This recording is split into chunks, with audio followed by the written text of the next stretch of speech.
Conduct disorder is defined as a disorder characterized by a repetitive and continuous pattern of unsocial, aggressive, or defiant conduct. What separates conduct disorder as opposed to a child acting out is that children with this disorder act out in much more severe ways and have an enduring pattern lasting for at least 6 months, if not more. Conduct disorder is divided into two subcategories. One is childhood onset, which occurs in children aged 10 or younger. The second one is adolescent onset, which occurs after the age of 10.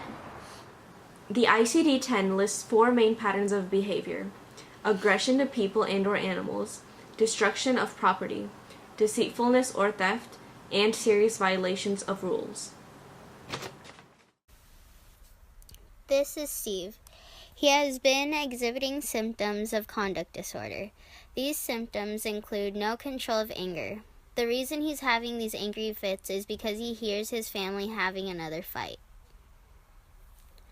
Out of frustration, Steve tears up his room.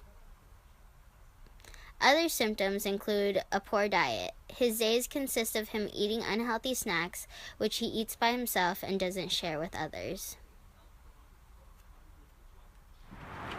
Steve also doesn't show empathy for crimes committed and violates property.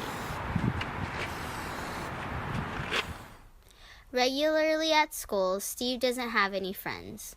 At lunchtime, Steve isolates himself at a bench behind his school, and due to his low self-esteem and his temper tantrums, his friends avoid him at school.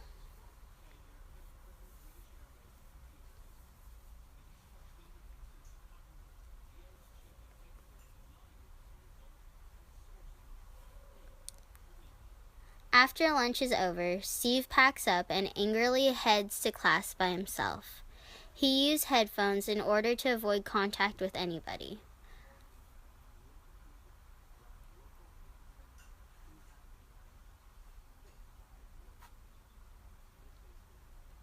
Other characteristics of conduct disorder include disruptive behaviors in a variety of settings, including school, home, and social situations. The elevators at Steve's school are strictly for handicapped and disability students, but Steve doesn't listen and violates this rule, repeatedly doing what he wants. Due to the overwhelming stress of his parents constantly fighting and drinking alcohol, Steve prefers to sleep on a public bench as opposed to sleeping at home.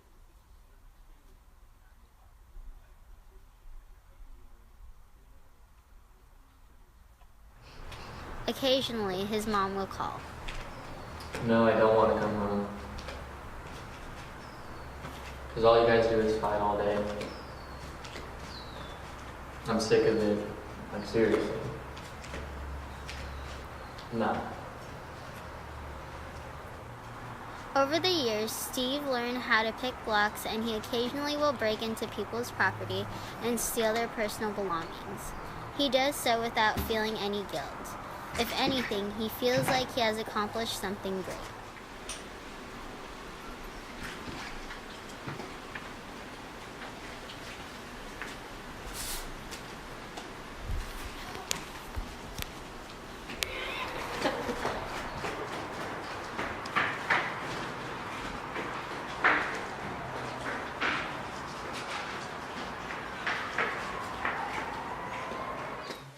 Once Steve is tired of sleeping on the streets, he comes home, but once again his parents continue to yell and argue, so Steve storms off and drives off recklessly.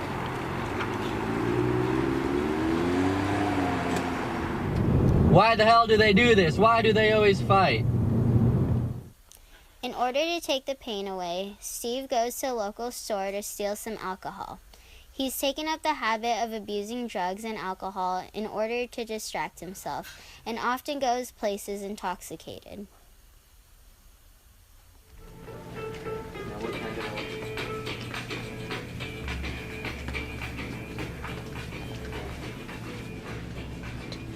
See, look at this.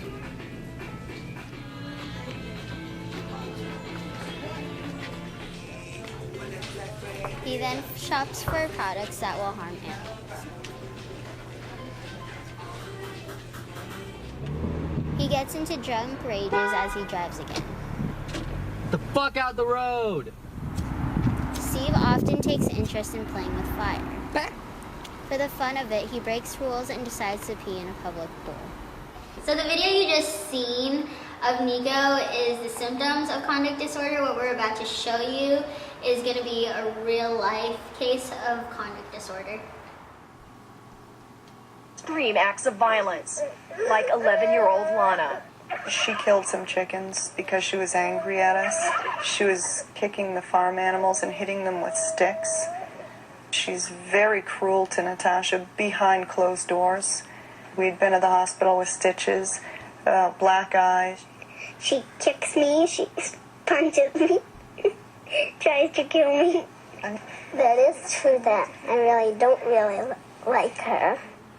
According to the American Academy of Family Physicians, some of the major influences that cause conduct disorder deal with genetic, biological, physical, psychological, social, environmental,